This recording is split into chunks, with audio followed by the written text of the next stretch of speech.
dans l'Épître à Timothée, comme nous faisons depuis quelques semaines.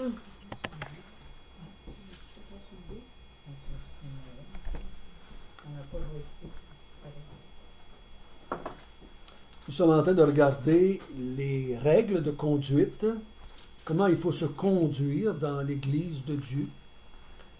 Je parlais cette semaine avec des chrétiens, puis je leur disais, est-ce que c'est une règle de conduite dans l'Église absolue ou c'est juste une règle de conduite culturelle ou selon ce qu'on veut bien faire?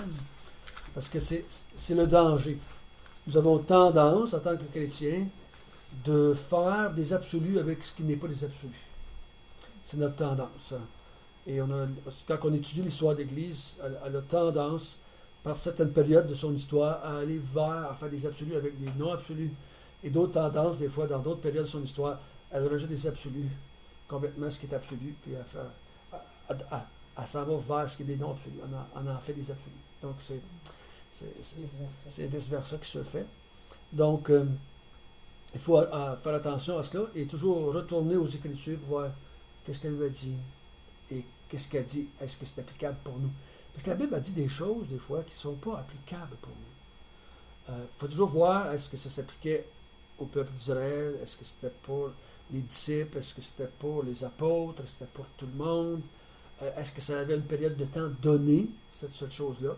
Parce que Dieu ne fait pas toujours la même chose. Il ne fait pas toujours traverser la mer à sec à tout le monde. Là. À travers toute l'histoire, ça fait une fois.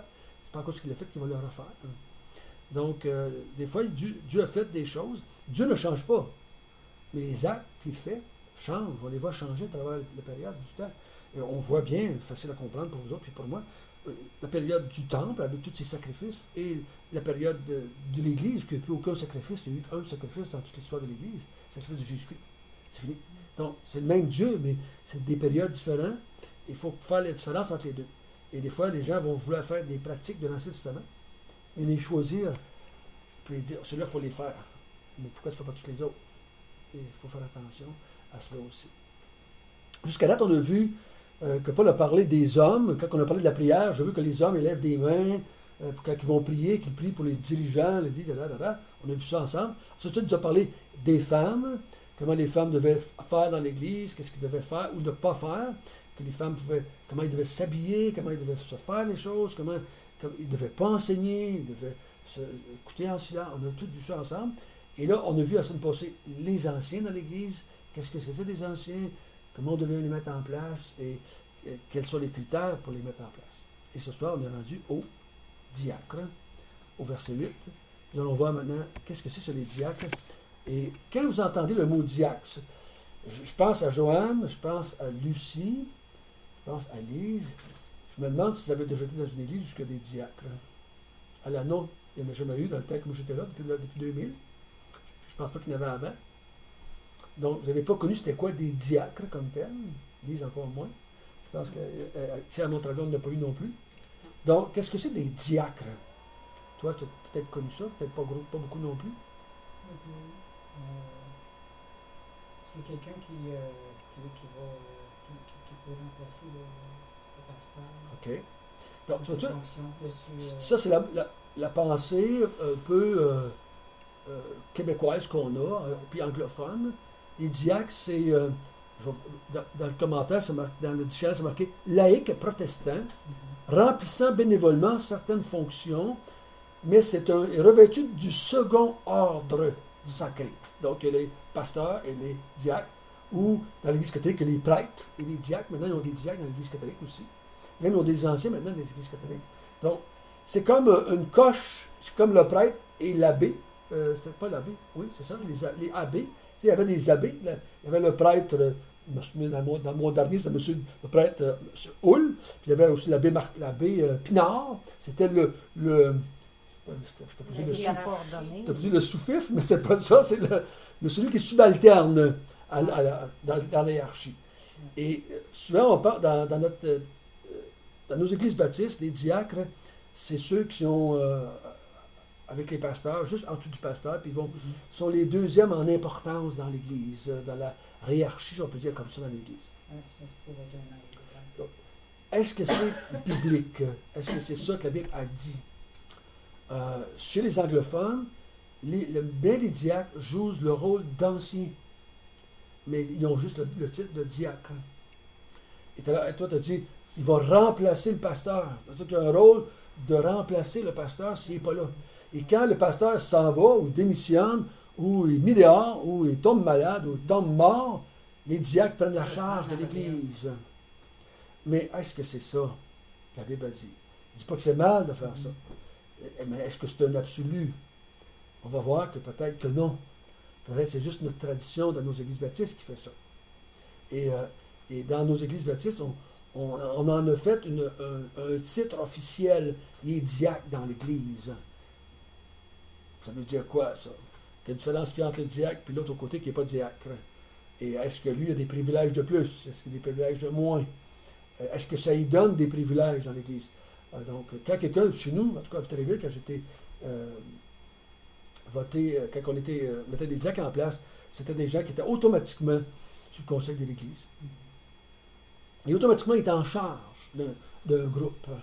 Mettons, diacre du bâtiment, il y avait des gens qui travaillaient avec lui. Il était comme responsable d'un domaine où il y avait d'autres personnes sous lui pour les diriger. Mais automatiquement, il faisait partie du conseil. Donc, s'il faisait partie du conseil, automatiquement, il dirigeait l'Église, de façon administrative du moins, si ce n'était pas spirituel. Mais souvent, il participait aux décisions spirituelles. Il était chargé avec le pasteur de faire la discipline dans l'Église s'il y en avait à faire. Alors qu'il faisait une tâche spirituelle. Et je me suis dit, est-ce que c'était ça? Est-ce qu'il était appelé à faire ça? Est-ce que c'est ça que Dieu dit? On va essayer de voir. Et qu'est-ce que la Bible a dit? Et comme je l'ai dit, dans notre dictionnaire français, c'est un mot qui revêt un ordre religieux, une espèce de fonction religieuse dans les églises. Et chez les protestants, c'est des gens qui sont subalternes au pasteur et qui travaillent avec le pasteur. Le mot diacre, c'est pas un mot, c'est pas une traduction du grec.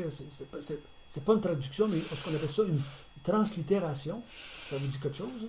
Ça veut dire que c'est un mot inventé pour nous autres. Donc, le mot dans le grec, c'est diakonos, ça a été traduit diacre, mais en français, il n'aurait pas dû traduire diacre. On appelle ça une translittération. C'est pas une traduction. Et ça nous induit un petit peu en erreur, comme tel, parce que on en a fait un mot, puis c'est comme on dit, nous autres, la Bible, on va traduire le mot, des fois, ministre. Dans notre tête québécoise, un ministre, c'est quelqu'un d'important. C'est pas quelqu'un en bas de la coche, c'est quelqu'un en haut de l'échelle, qui fait travailler les gars en bas de l'échelle. Dans notre tête, c'est ça. Moi, quand je fais mes rapports d'impôts, je suis un ministre de culte. Un ministre de culte. Ça veut dire quoi, c'est un ministre? Dans ma tête, un ministre, quelqu'un d'important. Il n'y a pas grande importance, il n'y a pas grand galon là-dedans. Mais dans notre tête, le mot ministre, on n'aime pas l'utiliser. Pourquoi? Ça a une connotation qu'on n'aime pas. Pourquoi tu ne le pas ça? On a vu qu'on n'emploie pas le mot évêque. Dans notre tête, c'est un évêque, c'est catholique, puis c'est en charge d'un diocèse. C'est un prêtre en charge des prêtres d'une région donnée. Donc, on ne l'emploie pas parce que dans notre culture, ça ne marche pas. Le mot diacre, pour nous autres, là, la plupart des gens, je peux me mettre dans la rue ici, puis je leur dirais c'est quoi un diacre, la plupart ne le sauraient pas. Au Québec, la plupart ne savent pas c'est quoi un diacre. Ils vont dire, je ne sais pas. Là, ils ne sauront même pas si c'est une connotation religieuse, parce qu'ils n'ont pas été élevés avec ça. Si je demande c'est quoi un prêtre, ils vont savoir. Un abbé dans une église catholique, ils vont savoir. Un pasteur, ils savent un peu c'est quoi. Pas beaucoup, mais c'est tout. Ils ne vont pas plus loin que ça. Donc, c'est un mot qui ne nous aide pas dans notre culture à nous autres. Puis nous autres, quand je dis à un jeune chrétien, il y a des diacres dans l'église, on va voter un diacre qui te regarde, là. Dis-moi en plus, là. Dis-moi quelque chose de plus. Tu sais, le nouveau chrétien, il ne sait absolument pas de quoi on parle. Si on dit on va nommer un ancien, il te regarde aussi, c'est quoi ça? Et, parce qu'il n'est pas habitué. Donc, il faut tout lui apprendre ces choses-là. Et là, quand on lui apprend, mais là, automatiquement, est-ce qu'on va lui dire le vrai sens? Ou alors, on va lui dire qu'est-ce qu'on vit dans notre Église? C'est quoi les diacres dans notre Église? Dans la langue originale, il est traduit dans notre Bible Louis II, il est traduit ministre, serviteur, il est traduit magistrat, il est traduit diacre, bien entendu, et diaconus. Mais le mot qui est le plus traduit, c'est le mot serviteur. Il revient à plusieurs reprises serviteur. Il s'était employé aussi pour les domestiques dans les maisons. C'était aussi employé pour des messagers qu'on envoyait. On l'appelait un diacre. On a un exemple dans la Bible. C'était la diaconesse, une femme qui était envoyée par Paul, une lettre. Elle s'appelait diaconesse de Chancré, qu'on l'appelait. Ça, je ne l'ai pas marqué. Putain, je l'ai rentré quelque part. Comment? Non, pas Félix, mais ça ressemble un peu à ça. Phobé, qui était diaconesse de Chancré, une église qui s'appelait dans cette ville-là, et elle amenait une lettre. Elle dit recevez-la. Donc elle emmenait quelque chose. C'était un messager. Donc c'était un serviteur, tout simplement. Et je vais vous nommer quelques personnes dans la Bible qui sont des diacres, qui sont nommés diacres. Puis vous allez être surpris. Paul est un diacre. On ne l'appelle pas comme ça. Hein? Pourtant, serviteur, dans la langue originale, c'est le mot diacre, là, c'est diaconesse. Serviteur de Jésus-Christ, serviteur de Dieu, c'est ça. Les anciens dans les églises, les pasteurs, on les appelle des diacres. C'est les serviteurs de Dieu. C'est le mot dans le grec, c'est diakonos. Les anciens. Et les pasteurs sont appelés diacres aussi parce que c'est des serviteurs. Il dit aux serviteurs dans l'Église, les anciens, les diacres, les serviteurs, c'est des anciens et des diacres. Donc, c'est tous ces gens-là. Et il y en a un, Timothée est appelé un diacre. Puis Timothée, j'ai entendu souvent des prédications. Timothée est un évangéliste. Fait l'œuvre de l'évangéliste, Timothée. On ne dit pas fait l'œuvre de diacre. On ne dit pas pourtant, il est appelé diacre. Et si on verrait, c'est le même mot qui est là, diaconos. Et un que peut-être que vous n'avez jamais pensé, Jésus est appelé diacre aussi. Jésus est appelé un diacre. Jésus, dans Romains 15:3, Jésus s'est fait serviteur pour nous, s'est fait diacre pour nous, diaconos. Même mot, même affaire. Donc, ça veut dire, oh, c'est-tu plus important d'être un diacre que d'être un pasteur? C'est-tu plus important d'être un diacre que d'être un apôtre? Serviteur. Et là, quand on traduit serviteur, d'un coup, on se rend compte que tous les chrétiens sont appelés diacres. Ils sont tous des serviteurs. C'est quoi l'affaire d'abord? C'est quoi l'affaire? Est-ce qu'on a exagéré le sens du mot? Est-ce qu'on l'a amplifié en disant que c'était une tâche super spirituelle, plus spirituelle que les autres? Dans nos églises, les super spirituels, c'est les pasteurs. Les autres, il faut qu'il y ait une grosse cote, il faut qu'ils ne fassent pas rien de croche, les pasteurs. Ensuite, on a les diacres qui sont un petit peu plus bas. Ça, tu as les autres. Ils sont moins bons. Ils ne sont pas, peut-être des fois même pas assez matures ou assez sages pour être des diacres ou être des pasteurs. Pas sûr qu'on fait la bonne chose quand on dit ça. OK? Et on va voir que Paul va donner des règles pour les diacres, mais il ne va pas donner, comme il n'a pas donné pour les anciens, comment les mettre en place. Il ne dit pas. Quand on vote, vous avez peut-être entendu, peut-être si vous n'avez pas connu ça, dans nos églises, on votait les diacres pour 1 an. Chaque année, il fallait les voter. Les pasteurs, des fois, pas les pasteurs, les anciens, les pasteurs, non, les pasteurs, c'était à vie. Les anciens, 2 ans, 3 ans. Certaines églises, depuis quelques années, des fois, ils vont les nommer à vie, dans le sens que tu étais un ancien. Tant que si tu étais un ancien là, tu vas être un ancien tant que tu ne feras pas quelque chose pour qu'on t'enlève de là, ou tu ne veux plus l'être toi-même. Mais les diacres, c'est tout le temps peut-être 1 an, 2 ans. On ne veut pas les nommer pour une longue période de temps. Pourquoi? Je ne dis pas que c'est bien ou mal. Pourquoi? C'est pas des absolus. C'est juste notre culture qui fait ça. Mais il ne nous donne aucune règle à suivre comment les mettre en place. Mais il va nous donner des termes, pas des termes, mais des principes, des vérités, comment les choisir et avant de les mettre en place. Ou qu'est-ce qui doit arriver, qu'est-ce qui doit être fait avant de les mettre en place. Et coups qui sont mis en place, qu'est-ce qu'ils doivent faire? Servir. Il ne nous dit pas comment, il ne nous dit pas à quoi, il ne nous dit pas pour combien de temps, mais si c'est des serviteurs, ça serait bien niaiseux de dire qu'il faut qu'ils dirigent un serviteur. Un serviteur. Je me souviens d'avoir demandé à mon pasteur, quand j'étais jeune pasteur, jeune ancien dans l'Église, j'ai dit, je trouve ça dur qu'on me dise que je suis un serviteur et que je suis un dirigeant. J'ai dit, dans ma tête, c'est deux affaires différentes. Mais j'étais un serviteur, comme on me disait, de l'Église, mais en même temps, je devais diriger l'Église. Donc, je fais tout ce que l'Église me dit, ou je dis à l'Église quoi faire. Tu sais, c'est quoi l'affaire? Ou mon service, c'est-tu de leur dire quoi faire? Tu sais, le capitaine sert le navire en dirigeant, comme le moussorion fait autre chose. Mais tous les deux sont là, deux serviteurs, mais avec des tâches différentes. Donc, c'est pas évident.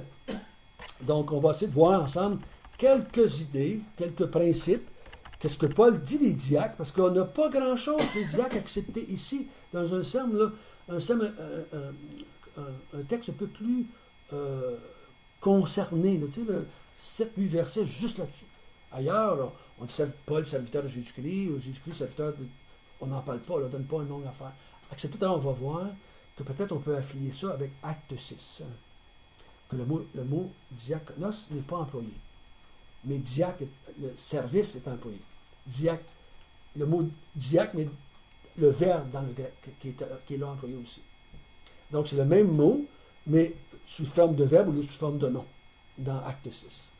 Mais il ne s'est pas dit nommer des diacres, c'est pas marqué comme ça. Mais nommer des hommes qui vont servir, des diaconos. Ceux qui servent, c'est des serviteurs, donc c'est des diaconos. OK? Donc on va le voir un petit peu tout à l'heure comme ça. Verset 8 jusqu'à 16.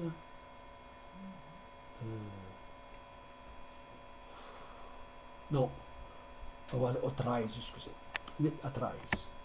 Bon, OK, je vais les lire pour le bien-être de l'enregistrement. Les diacres aussi doivent être honnêtes, éloignés de la duplicité, des excès du vin, du gain sordide, conservant le mystère de la foi dans une conscience pure, qu'on les éprouve d'abord, qu'ils exercent ensuite leur ministère, s'ils sont sans reproche. Les femmes de même doivent être honnêtes, non médisantes, sobres, fidèles en toutes choses. Les diacres doivent être maris d'une seule femme et bien diriger leurs enfants et leur propre maison. Car ceux qui remplissent convenablement leur ministère s'acquièrent un rang honorable et une grande assurance dans la foi en Jésus-Christ. Donc, on voit que quand il nous parle des diacres, souvenons-nous, dans le contexte dans lequel on est dans un contexte que Paul a laissé Timothée à Éphèse, dans le but de dire aux gens des choses, faire des recommandations aux gens, et il doit leur dire qu'est-ce qu'ils ne doivent pas faire et ce qu'ils doivent faire. On a vu ensemble qu'il y avait des gens qui étaient là, qui étaient des faux docteurs, qui voulaient induire l'Église dans une mauvaise direction. Et Timothée devait reprendre ces gens-là avec douceur, avec compréhension, et dire, écoute, on ne fait pas ça, Dieu ne dit pas ça. Et il devait ramener l'évangile que Paul avait donné à Timothée, et de dire, c'est ça, les absolus, c'est ça qu'il faut faire dans l'Église. Le comment, il ne nous en parle pas, et je bénis Dieu qu'il ne nous l'ait pas dit. Parce que ça serait bien dur d'appliquer, de faire des choses pendant 2000 ans, la même chose, quand nos cultures changent si vite, et tellement d'une génération à l'autre, et d'une culture à l'autre, et d'un pays à l'autre. Donc, vous allez voir que ça ressemble en grande partie à des anciens. Il n'y a pas une grosse différence morale et spirituelle entre des diacres et des anciens. Donc, la coche, là, si on veut mettre une marche, là, je vous garantis qu'elle n'est pas haute, la marche, entre un pasteur et un serviteur ou un diacre. Donc, si vous me permettez, on va employer le mot serviteur. C'est plus français, c'est plus facile à comprendre pour nous autres. Et quand je dis serviteur demandé, il n'y a pas grand monde qui rentre au pas dans ce temps-là. Et si je dis diacre dans l'Église, il y a plus de monde qui cherche à avoir le rôle ou le titre de diacre que le titre de serviteur. Bizarre, hein? C'est pour ça que notre langage nous dit ça. Si on dit à la porte du restaurant serviteur demandé ou si on marque gérant demandé, c'est deux choses bien différentes. Puis serviteur n'est pas gros qui veut faire ça. Les gérants, il y a gros qui aimeraient ça. Donc, au verset 8 et jusqu'au verset 11, il dit qu'ils doivent avoir des qualités morales, un peu comme les anciens, on avait vu tout à l'heure. OK? Et vous avez vu que un des petits mots qui est important au début, c'est qu'il dit les diacres aussi, c'est qui les autres? C'est les diacres. Les anciens. Donc, les anciens ou les évêques Mais les diacres aussi doivent être comme ça. C'est pas des différents, c'est la même chose. Donc, les diacres aussi doivent avoir des critères moraux ou moraux. Et ils ne sont pas moins, ils ne sont pas plus hauts, ils ne sont pas moins hauts. Et nous allons voir en s'en allant que, peut-être qu'on peut en parler tout de suite. On va avoir une décision à prendre si les femmes sont diacres ou pas diacres ici. Ce n'est pas tous les pasteurs, pas tous les enseignants qui sont d'accord avec ça. Peut-être vos traductions le traduisent un petit peu différemment. Parce que la question est, est-ce que les femmes peuvent être diacres ou non? Le texte, tout à l'heure, il parlait des anciens. On a vu que la femme ne pouvait pas enseigner. Les anciens devaient être aptes à l'enseignement. Donc, ça éliminait à la femme d'être un ancien. Si elle doit être apte à l'enseignement, puis on lui dit, tu ne dois pas faire d'enseignement dans l'Église, mais tu dois écouter en silence, automatiquement, ça l'élimine la femme pour être un ancien. Dans ma tête, en tout cas, à moi. Mais dans les diaconesses, on ne parle pas. Dans les diacres, aussi les diaconesses, on ne parle pas. Mais on ne dit pas les femmes diacres. Il y a deux façons. Puis vous avez des Bibles traduites des fois différentes.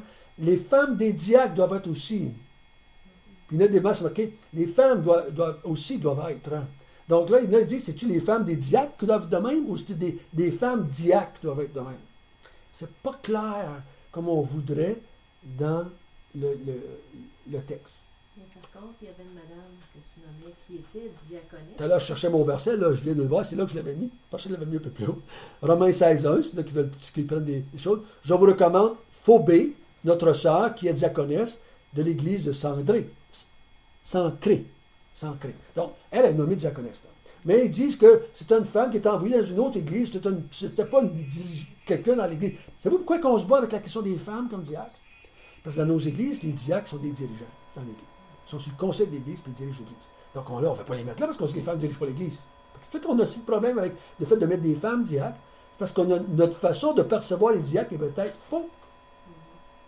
Si automatiquement le diacre ou la diaconesse est sous le conseil de l'Église, et le conseil de l'Église dirige l'Église de façon morale et spirituelle, parce que nos églises, c'est souvent ça qui arrive, mais là, la femme, elle ne peut pas être là. Elle ne peut pas être là.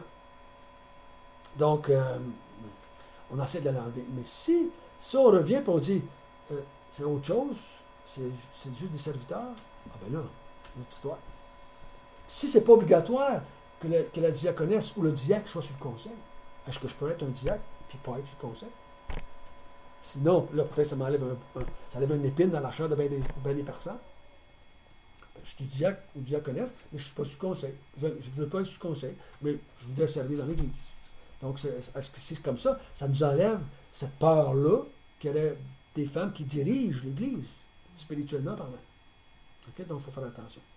Donc, je crois que ici, pour moi, personnellement, ma compréhension, c'est femme diacre autant que homme diacre.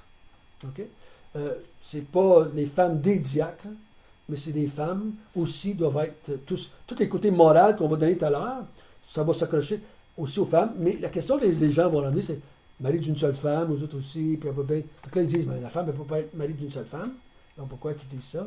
Donc là, ils disent non, c'est pas comme ça. Ça ne me surprendrait pas que souvent, dans ces temps-là, la majorité, c'était des hommes diacres, à cause de la culture. On voit une fois là, cette Phobé-là qui est diaconesse. C'est la seule fois, il n'y a pas d'autre.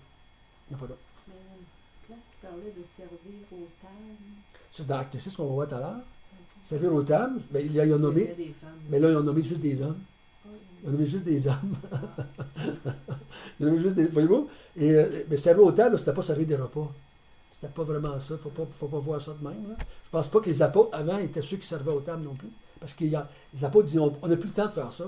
Nommez-vous 7 hommes qui vont faire ça, puis nous, on va s'occuper de la prière et de l'enseignement. En fait, c'était pour compter C'est surtout les argents. Okay? Les gens amenaient des argents pour les pauvres, puis ils s'occupaient de distribuer ça. Okay? Mais il y en a plus aussi servir aux tables, ça n'aurait pas été dégradant, mais je ne pense pas que c'est ça qui parle dans le sens de servir aux tables. C'était pas des waitresses, là, des waiters, comme on dit au Québec.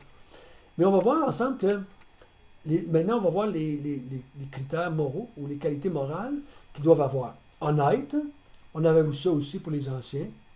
Honnête, on sait que ça veut dire quoi? Quelqu'un est honnête, c'est quelqu'un qui ne ment pas, qui ne triche pas, qui ne vole pas. Il est honnête dans ses transactions financière, dans ses rapports avec les gouvernements. Aujourd'hui, nous autres, on est avec nos gouvernements. Il est honnête dans ce qu'il fait, en règle générale. Il ne travaille pas sous la table. En tout cas, je ne dirais pas ça de même parce qu'il y a tout un débat là-dessus aussi dans les églises. Pas honnête, je suis respectable. Respectable, OK. Toi aussi, tu es respectable. Donc, les autres, vous avez peut-être honnête. Oui. OK. Donc, éloigné de la duplicité. Donc, c'est pas un homme qui a une double face. OK?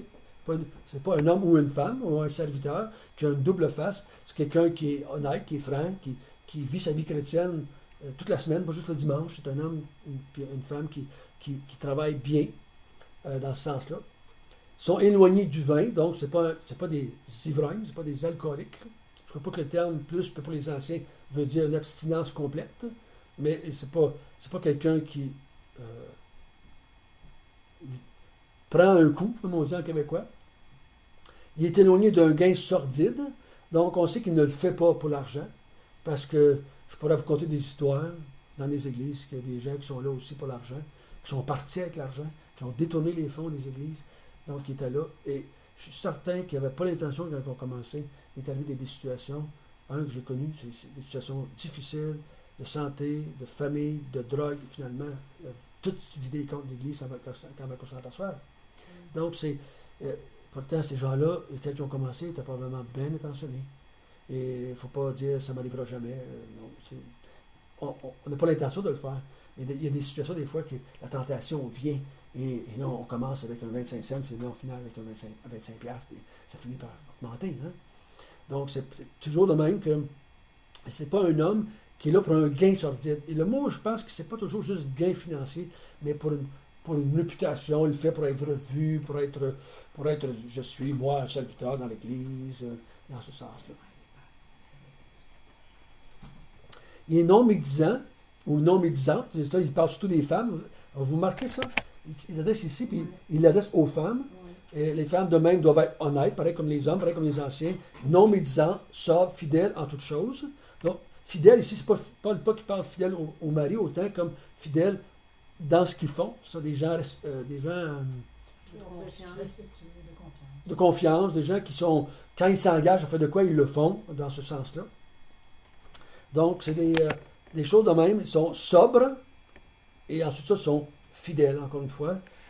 Ce que j'ai là, ça revient un peu plus bas. Fidèles à l'enseignement, parce que ces gens-là, on va voir un peu plus loin qu'il va toujours revenir avec la question de la foi. Mais c'est des gens qui ont une qualité de vie qui est acceptable, qui fonctionne bien. Des fois, on va dire un bon témoignage. Des gens qui fonctionnent bien dans l'Église. Ce pas des gens parfaits, loin de là. Mais c'est des gens qu'on respecte. C'est des gens qu'on ne fuit pas. C'est pas des gens qu'on leur donne pas la main et compter nos doigts après pour savoir s'ils n'ont pas pris un. C'est pas des gens qu'on a peur, en tout cas, quand on les met en place, qu'on a peur qu'ils vont partir avec l'argent. On a peur peut-être qu'ils vont lâcher. Ah, lui, il n'est pas fidèle vraiment, mais on n'a pas personne d'autre. Tu sais, là. Il ne faut jamais mettre quelqu'un, serviteur ou un diacre ou un ancien dans une église parce qu'on n'a pas personne d'autre.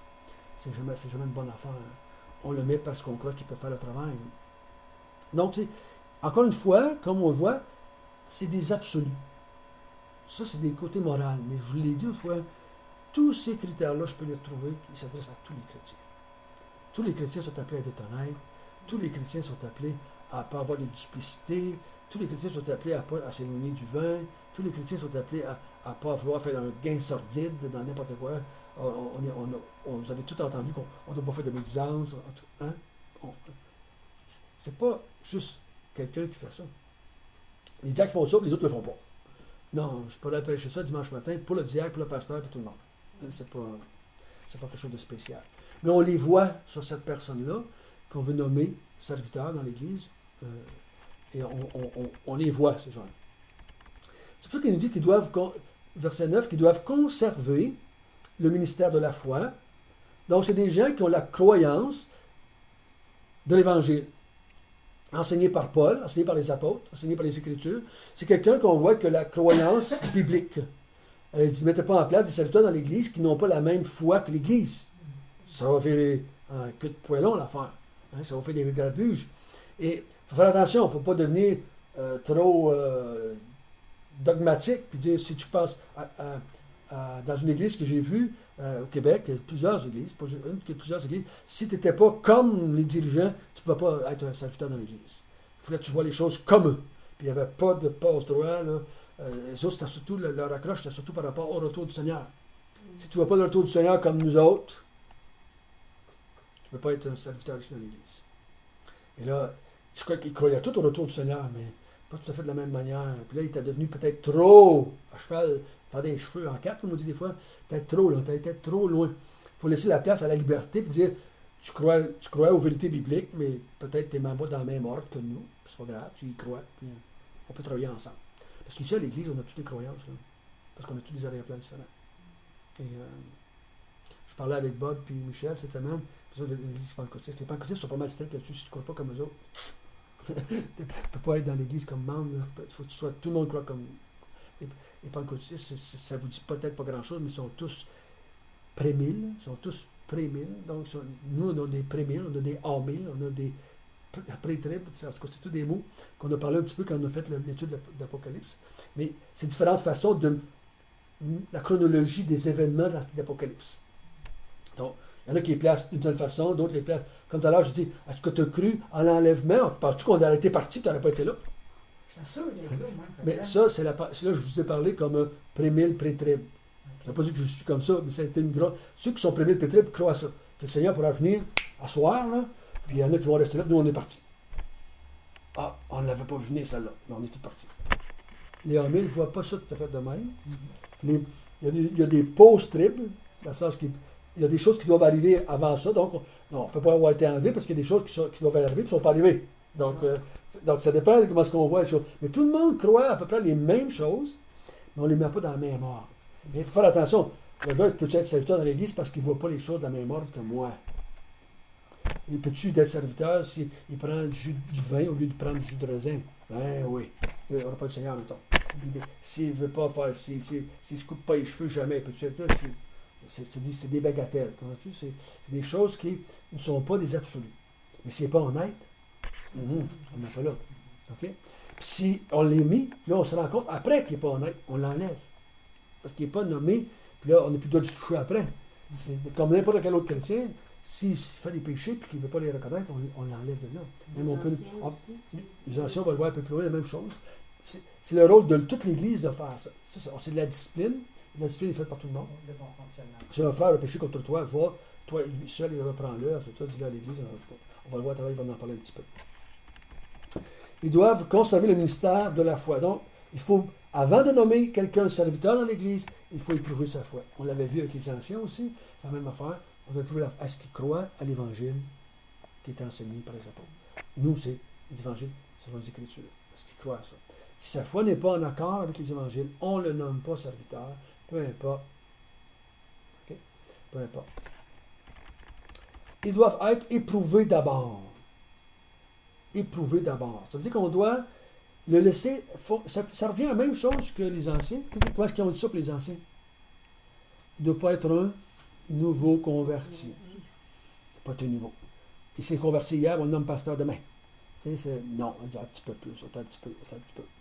Puis dans le serviteur, c'est la même chose, là, ou la servante, ou le diaconisse, ou le diacre.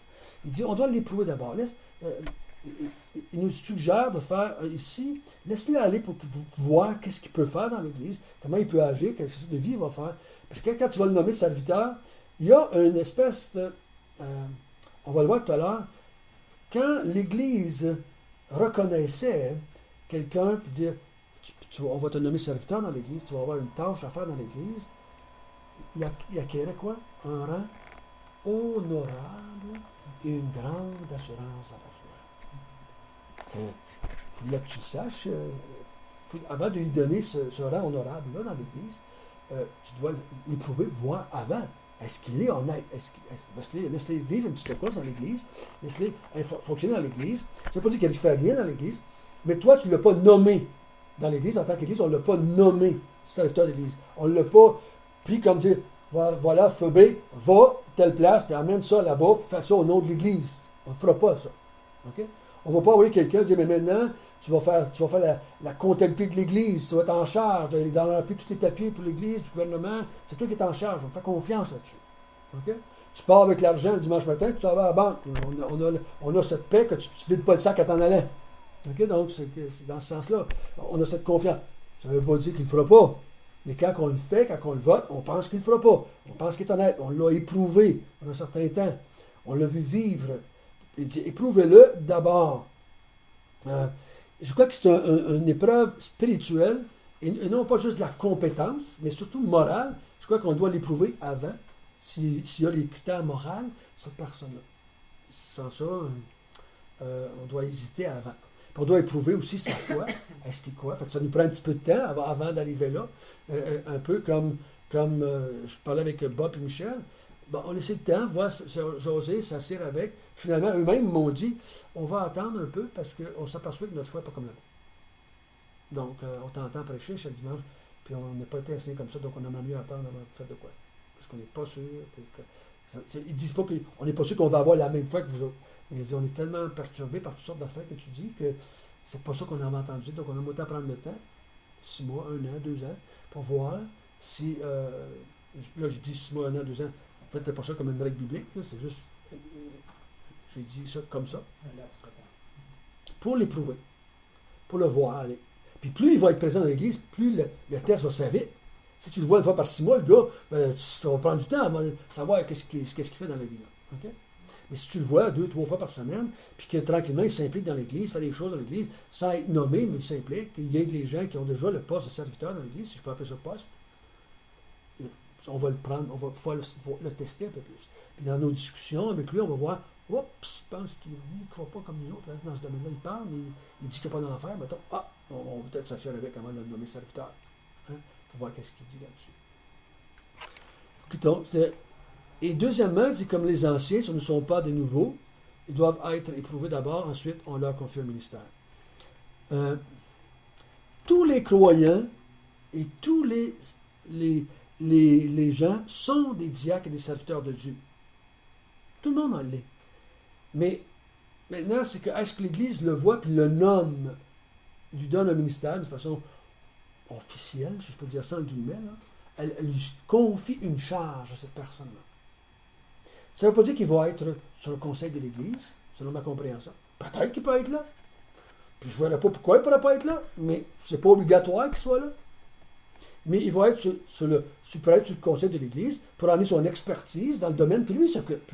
Si on le nomme, comme là on va nommer bientôt Christiane comme responsable de la comptabilité, on va la nommer serviteur ou servante ou diaconie. Je ne suis pas sûr que les gens vont dire diacre, mais dans ma tête, elle va devenir une servante de Dieu officiellement dans l'Église. Quand ce soit sur le conseil de l'Église, ça ne serait pas surprenant, on va dire, viens nous donner les chiffres, ce qu'on est rendu, donne-nous comment ça va, donne-nous un rapport financier, dis-nous, on a-tu encore de l'argent ou ça, on n'en a plus? Dis-nous dans ce sens-là. Donc, mais ce n'est pas obligatoire qu'elle soit là. Donc, il ne faut pas en faire une directrice d'église où elle va diriger l'église maintenant parce qu'elle est diacre. Il ne faut pas dire ça parce que là, ça va nous empêcher de penser comme il faut. Parce qu'il y a des personnes qu'on les a éprouvées, on les a testées, on pourrait dire, qui sont capables de faire le travail qu'on leur confie, mais elles ne sont peut-être pas capables de diriger l'église là, dans un conseil d'église. Peut-être pas capables, pas en tout. Peut-être qu'ils ne devraient jamais être là sur le conseil d'église. Mais peut-être qu'ils sont très bons pour être, comme on a nommé probablement Daniel, responsable du bâtiment. Ça ne veut pas dire qu'il devrait maintenant être sur le conseil de l'Église et diriger l'Église dans l'ensemble de son administration. Peut-être jamais il va le faire, peut-être oui, il va le faire. Mais on a nommé, on lui a confié, on a fait de lui un serviteur de l'Église. Il appelle les gens, il signe des papiers, il fait des choses pour l'Église, il y a les clés dans les mains, il y a le stock de l'Église. Donc, on lui fait confiance, on dit, occupe-toi de ça. Appelle, on croit à son bon jugement, on croit à qu'il a une foi qui est semblable à la nôtre. Donc, ça fait déjà, 2, 3 ans qu'il est avec nous. On a vu sa fidélité continuelle. Donc, je crois qu'on a fait un bon choix en le nommant, mais il y en a qui disent, il n'a pas été nommé diacre. Mais si le mot diacre veut dire serviteur, c'est l'Église là, qui l'a fait une fonction. Il le faisait avant déjà. Il faisait déjà plus qu'un an, moi, que j'avais demandé de le faire, il le faisait déjà. Donc, on l'a éprouvé. Ouais, est-ce qu'il est capable de le faire? Est-ce qu'il va être fidèle à le faire? Est-ce qu'il va être heureux de le faire? Parce qu'il y en a qui vont le faire parce que tu t'as déjà demandé, mais ils le font en grognet. Fait que là, tu ne peux mieux pas le mettre là. Grogner, ça, c'est pas bon. Donc, et aussi, on a une autre chose qu'on voit au verset 12, c'est qu'ils doivent être des modèles au foyer. Donc, la même chose que les anciens. Ils sont mariés d'une seule femme et ils dirigent bien leur foyer. Donc, ils sont des modèles dans leur foyer. Ils fonctionnent bien dans leur foyer. Attention, ça ne veut pas dire qu'ils vont fonctionner comme vous dans leur foyer. C'est bien différent. On a tendance à évaluer l'autre avec nos critères d'évaluation. Oh non, c'est pas un bon mari, il ne dirige pas bien ses enfants, parce qu'il ne fait pas comme moi je le ferais. Attention. Faire attention. Mais est-ce qu'il dirige bien? Il y a un passage dans Colossiens que je dirais, parents, n'héritez pas vos enfants, mais élevez-les dans le Seigneur. Instruisez-les. Est-ce qu'il dirige son foyer avec des principes bibliques? Pas avec des méthodes que vous acceptez ou pas. Mais est-ce qu'il dirige son foyer avec des principes bibliques? Si oui, il dirige bien son foyer. La méthode qu'il a, c'est pas votre affaire. S'il habille ses affaires d'une manière, c'est pas ses affaires. S'il envoie ses affaires à l'école, c'est pas de vos affaires. S'il les envoie pas à l'école, c'est pas de votre affaire. C'est pas dans la Bible, ça n'a pas rapport avec ça. Mais on voit en lui des critères moraux, et il dirige bien sa famille, avec les principes bibliques, en tout cas, autant qu'on sache. Donc, pourquoi il ne pourrait pas l'être? C'est dans ce sens-là qu'il dit, regardez, comme les anciens.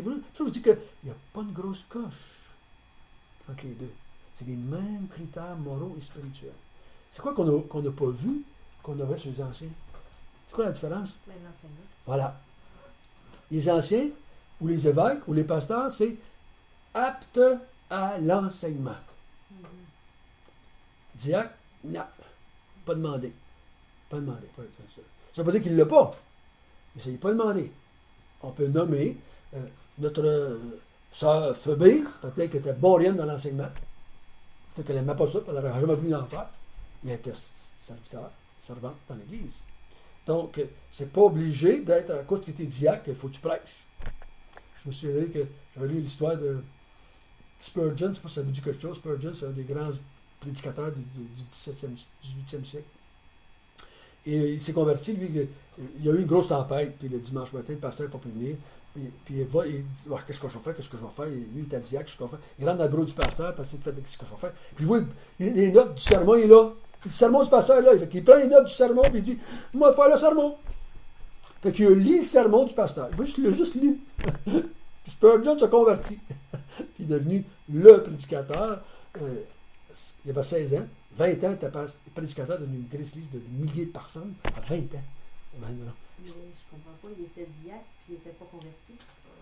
Non, Spurgeon n'était pas converti. Lui, ok. Spurgeon s'en allait à l'église, puis lui, à cause de la tempête, il est rentré dans cette église-là, parce qu'il ne pouvait pas aller plus loin.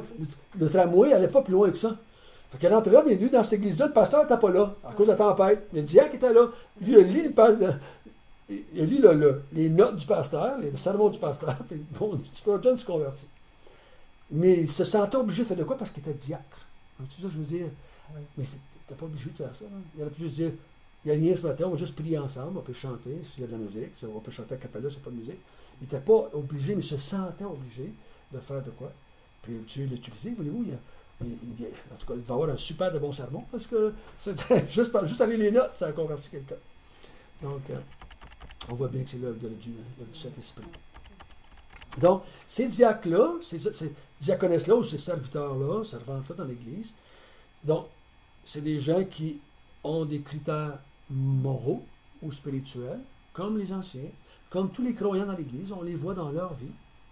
Et ils sont des gens qui sont éprouvés, ce pas des jeunes chrétiens. On leur laisse le temps de fonctionner pour voir comment est-ce qu'ils vont vivre dans l'Église, comment ils vont, le temps de tester, si on peut dire, est-ce qu'ils ont la foi selon l'Évangile, est-ce qu'ils dirigent bien son foyer, est-ce que cette femme-là, parce que si les femmes sont diacres, les autres aussi, est-ce qu'ils dirigent bien leur foyer, ces femmes-là, est-ce qu'ils sont des femmes modèles, entre guillemets, dans leur maison?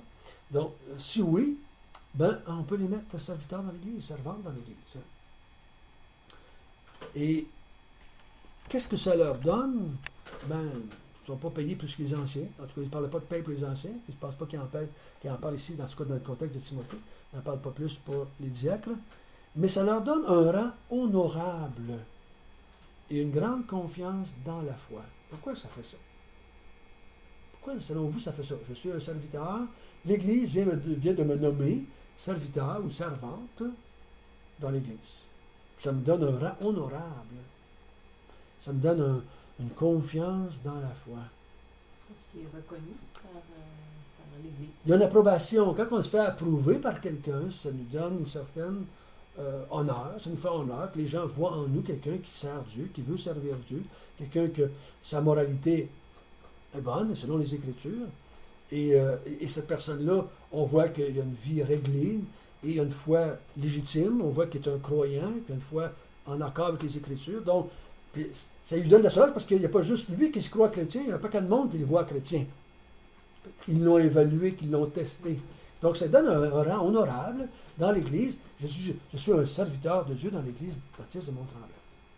Donc, c'est un rang honorable de se faire nommer par l'Église à un titre ou à un ministère, parce que le ministère, c'est le mot service, ministère dans l'Église. Et donc, c'est vraiment bien dans ce sens-là. Si vous avez vos Bibles, tournez avec moi dans Acte 6. On va aller voir tout à l'heure ce qu'on a parlé. Et c'est peut-être un exemple là, de ce qui a été fait. Et qu'on voit des diacres être nommés. Il y a beaucoup qui disent que c'est des diacres qui ont été nommés là. Moi, je dis c'est peut-être des diacres, mais une chose certaine, c'est des serviteurs qui sont nommés là. Les gens qui vont servir dans l'Église. Donc, moi, je conclus que c'est des diacres qui sont nommés là. Remarquez bien comment est-ce qu'il va le décrire. Et ça ressemble étrangement à ce qu'on vient de voir. En ce temps-là, le nombre des disciples augmentait. Les hellénistes murmurèrent contre les Hébreux. Les hellénistes, c'est quoi? As-tu une note? C'était des Juifs qui étaient en dehors du peuple d'Israël, en dehors du peuple du pays d'Israël. C'était des Juifs hellénistes. Donc, ce n'était pas des non-Juifs, c'était des Juifs, mais qui vivaient à Rome, qui vivaient un peu partout à travers le monde, et qui étaient là, vous vous souvenez, on est juste après la Pentecôte, et puis on restait à Jérusalem pour un certain temps, ces gens-là qui venaient de se convertir dans Acte 2. Et là, c'était des... Fait que là, il y en a qui ont dit, ah, il y a une injustice qui se passe entre les Juifs juifs et les Juifs non-Juifs. Donc, si on pourrait dire, des gens qui sont partis. Puis probablement que les Juifs bien orthodoxes, là, des bons Juifs orthodoxes, pharisiens jusque dans les ongles des orteils, vont dire, vous autres, vous avez fui le pays. Puis, ça m'a fait penser, quand je disais ça tout à l'heure, aujourd'hui chez nous, aux Juifs que j'étais allé en Israël, qui essayaient de convaincre les Juifs qui partaient en avion, parce que moi, j'étais en avion, à l'aéroport, et on était prêts à partir pour s'en venir ici au Canada. Et il y avait des Juifs qui étaient dans l'aéroport qui essayaient de convaincre les Juifs qui vivaient à New York, à Montréal, de s'en venir vivre en Israël. Qu'à cause qu'ils vivaient parmi les gentils, n'étaient pas des bons Juifs. Donc, il y avait une coche là. Les vrais Juifs vivaient en Israël, puis servaient Dieu. Et vous autres, vous êtes là, vous êtes à New York, vous faites de l'argent. Ils essayaient de les encourager à marquer les phylactères, puis à pratiquer la foi juive. Donc, c'est pas ça, je pense, un petit peu, ça ne se parle pas parce qu'ils devaient être des bons humains comme nous, pécheurs, des chrétiens qui ont des problèmes dans les églises comme nous autres. Les hellénistes murmurèrent contre les Hébreux. Donc, les Hébreux, c'était les Juifs qui étaient là. Parce que leurs veuves étaient négligées dans la distribution qui se faisait chaque jour. Donc, quelle distribution qu'on faisait, on ne le sait pas à 100%. Est-ce que c'était une distribution d'argent? Est-ce que c'était une distribution de nourriture, de vêtements? Aux tables, on a un peu l'exemple avec, tu sais, les deux qui sont tombés morts dans Acte 5. Les deux personnes qui sont tombées mortes, l'homme et la femme, ils avaient vendu un terrain, si je ne me trompe pas, puis ils avaient emmené l'argent, puis ils n'avaient pas tout emmené l'argent, Ananias et Saphira. Ils n'ont pas tout emmené l'argent, puis quand ils l'ont donné à Pierre, Pierre dit, vous avez menti, vous avez triché, paf, mort. Ça va rough dans le temps. Mort. Donc, c'était ça qu'ils faisaient, là. On emmenait tous ces argents-là, puis on redistribuait. C'était bien facile de donner 2 piastres, que commençait à aller acheter de l'épicerie pour 10 000, parce qu'à ce moment-là, dans Acte 6, on pense que l'Église était environ 10 000 personnes à Jérusalem. Ça s'était converti 2 000 en Pentecôte, 3 000 en Pentecôte, puis à chapitre 5, 2 000, ça faisait 5 000, sans compter les femmes. Si on compte une femme par un homme, puis même pas les enfants, ça faisait 10 000. Donc, et on pense que c'était à peu près, sont 6, peut-être 5, 6 ans passé, là, peut-être un petit peu de temps passé après la Pentecôte, qu'on pense. On n'est pas sûr à 100%. ben, il y avait un problème là, de distribution de ce qu'on emmenait aux veuves. Ok, on s'occupait des veufs et des orphelins. Les 12 convoquaient la multitude des disciples et dirent, il n'est pas convenable que nous laissions la parole de Dieu pour servir aux tables, s'occuper de ce qui se passe à ces tables-là. C'est pourquoi, frères, choisissez parmi vous 7 hommes. Vous, pour ça, je dis, c'est pour ça qu'on a de la misère avec les femmes, parce que c'était une culture où ce que la femme était très enfermée dans leur maison en grande partie. Il n'y avait pas beaucoup d'ouverture pour devenir... Les femmes ne travaillaient pas en dehors du foyer. Il y avait peut-être du bénévolat qui se faisait dans les parentés, dans la famille, mais il n'y avait rien qui se faisait. Là. Les femmes n'avaient pas de propriété, ce que j'ai pu lire, en tout cas en Israël. C'était appartenait aux hommes. C'est pourquoi, frères, choisissez parmi vous 7 hommes. Regardez ce qu'il dit. De qui on rend un bon témoignage. Ils sont pleins d'Esprit Saint, ils sont pleins de sagesse, et nous allons les charger de cet emploi. Servir aux tables, là, c'est le mot diaconos qui était là. Servir, pas diaconos, mais c'est le verbe de diacre. Okay? Donc, c'est pour être serviteur aux tables. C'est ça que ça veut dire, c'est le même mot. Fait que tout à l'heure, il cherche 7 hommes qui vont servir l'Église de cette façon-là. Puis là, on ne lui a pas dit, prenez n'importe qui. Ils disent quoi? Prenez des hommes qui ont un bon témoignage, qui ont une vie chrétienne, qui fonctionnent bien, à qui vous avez confiance, mettez-les en place, puis ils vont s'occuper de ça. Parce que là, il y avait de l'argent qui passait là dans les mains. Et vous savez que l'argent, c'est un problème. Les églises, même. Les églises, c'est un problème. J'ai bien des divisions dans les églises qui sont arrivées à cause de l'argent. Et c'est toujours touché, l'argent.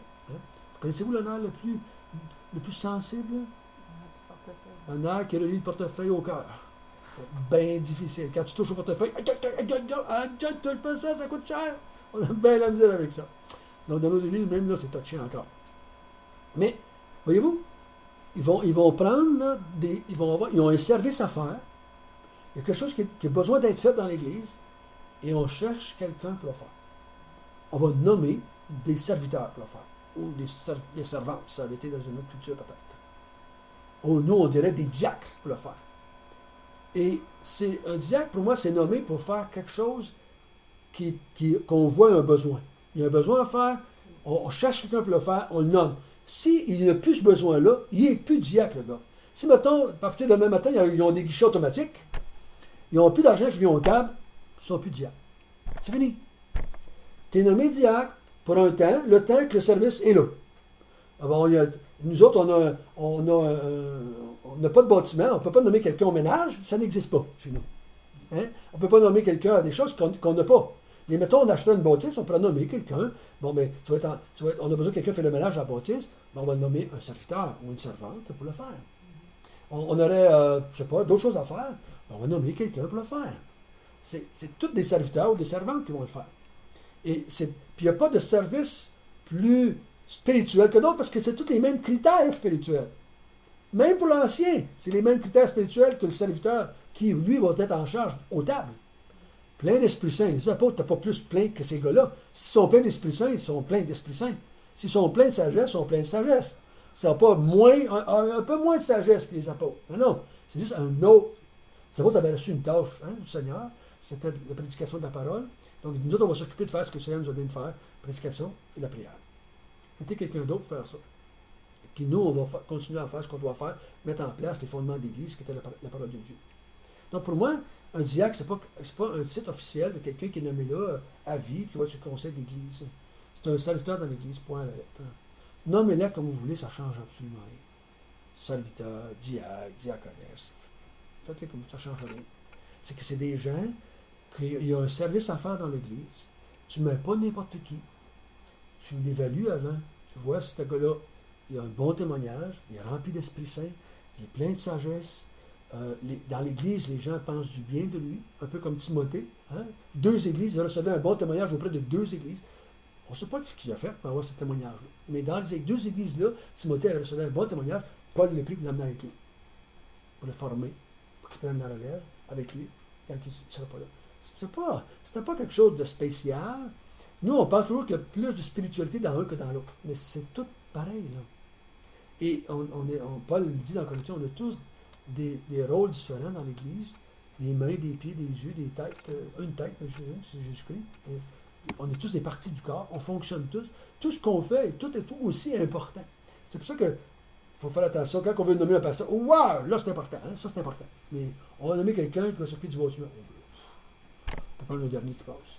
Pourtant, c'est les mêmes critères spirituels. Il ne doit pas être moins bon chrétien que le pasteur.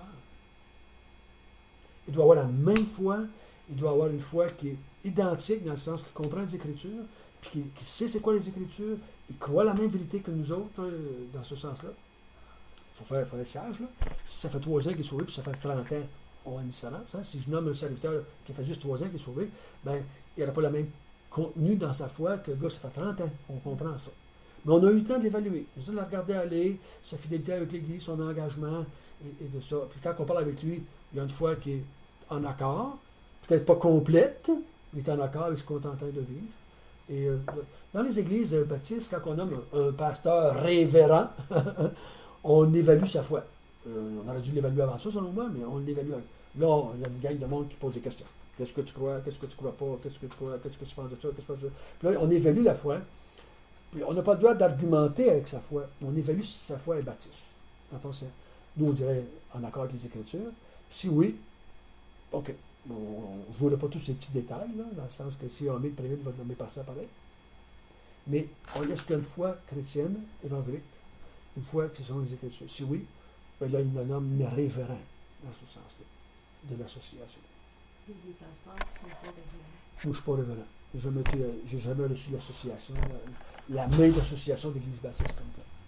Jamais. Ça ne m'intéressait pas non plus. Et moi, probablement, si j'avais été dans une église continue, dans la même église, dans une grosse église, ça aurait vraiment arrivé. Mais vu que j'étais dans des églises qui étaient commencées, si je ne vous le dis pas que ça se fait, vous ne le savez jamais. Donc, je ne l'ai jamais dit à personne, donc je ne le savais pas. Ça ne m'intéressait pas de l'être. Donc, ça ne nous donne pas plus d'autorité dans notre église. Ça nous reconnaît peut-être l'association, pas bien plus non plus. Ça a tendance à avoir diminué pas mal. Ça. Quand ça a commencé les années 60, 70, les Anglais étaient bien forts. Le reverend, ouais. C'est-à-dire que quelqu'un qui était un reverend, c'était quelqu'un de spécial. C'était plus quand même que pasteur. Parce qu'il avait été pasteur, passé à une étape plus haute. C'était comme une étoile de plus. Pas, parce que là, il avait été évalué par tous les pasteurs. Tous les pasteurs disent que c'est une foi biblique.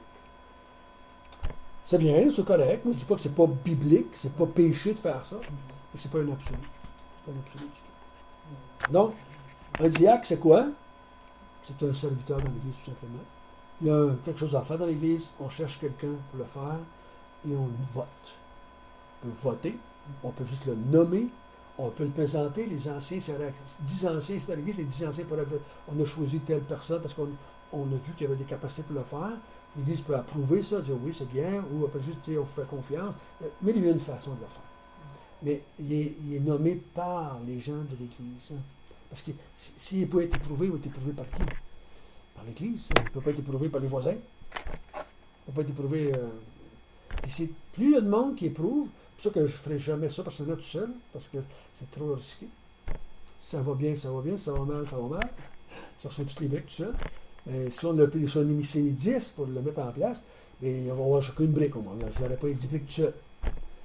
Il y a plus de sagesse, hein? Un grand nombre de conseillers, plus de sagesse, plus d'intelligence, plus de clairvoyance, si on se met à 10 pour le nommer. Puis quand on vote quelqu'un comme Daniel, mais vous l'avez tout vu depuis 2-3 ans, si vous pensez que le gars, il n'est pas correct, mais hey François, moi je pense qu'il n'est pas correct. Là. J'ai parlé avec la semaine passée, puis il me dit que ce gars-là, il vole le gouvernement, puis c'est pas grave, parce que c'est des voleurs.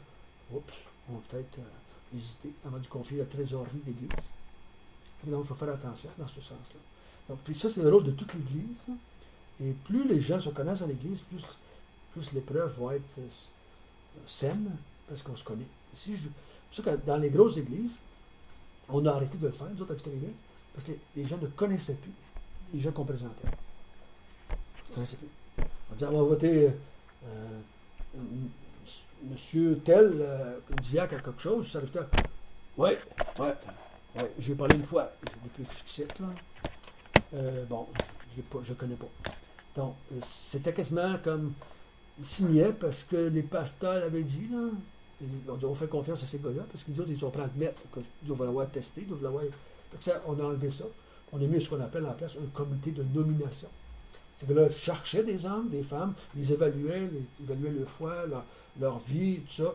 Ils disaient, ouais, là, on les mettait en place. On les présentait à l'Église, mais on ne les votait pas. On a mis en place telle personne pour faire tel service à l'Église. Vu que le conseil était assez gros, puis le comité de nomination, ça faisait déjà une bonne évaluation dans ce sens-là. OK? Donc, c'est les diacres. Donc, c'est pas. Il ne faut pas en faire dire c'est comme ça, il faut que ça fonctionne. Les seuls absolus qu'on a, c'est quoi? Les critères moraux qu'on a. Il doit être pas un nouveau converti, mais on doit l'avoir éprouvé. Il doit bien diriger sa maison. Et on le met en place. Ça, c'était des absolus. Le restant, faites-les comme vous voulez. Ici, Réal, je pense que ça fait 15 ans qu'ils ont un conseil, comment est-ce qu'ils appellent ça, un conseil provisoire. C'était provisoire longtemps, 15 ans. Il n'y a pas plus lien, il n'y a pas plus permanent que les choses temporaires, qu'on dit. Donc, là, ils vont nommer cette année, ils sont supposés nommer des diacres là, pour la première année, et peut-être quelques anciens. Là, ils ont nommé Philippe comme pasteur. Donc là, maintenant, il y a 2 pasteurs, un pasteur senior, un pasteur apprenti, dans un sens. Donc, et ils vont peut-être, avec le temps, nommer d'autres anciens, puis des diacres. Il semblerait qu'ils ont voté ça, là, ils vont faire ça cette année. Là.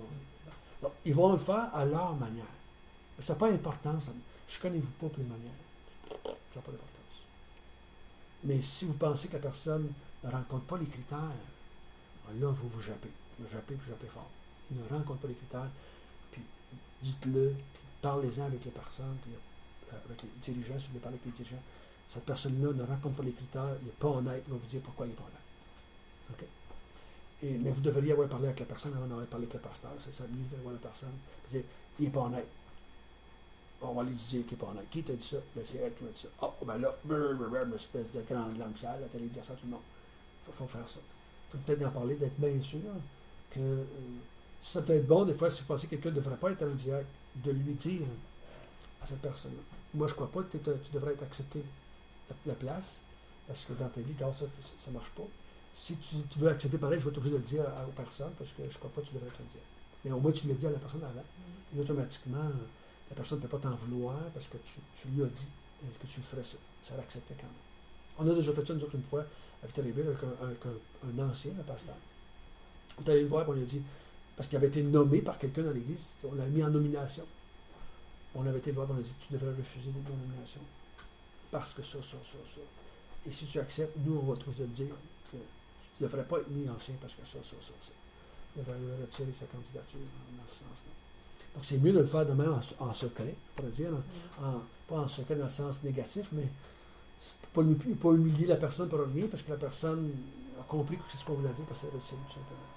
Mais que de le mettre en place, puis que ça fait du grabuge, puis que tu es obligé de l'enlever après ça.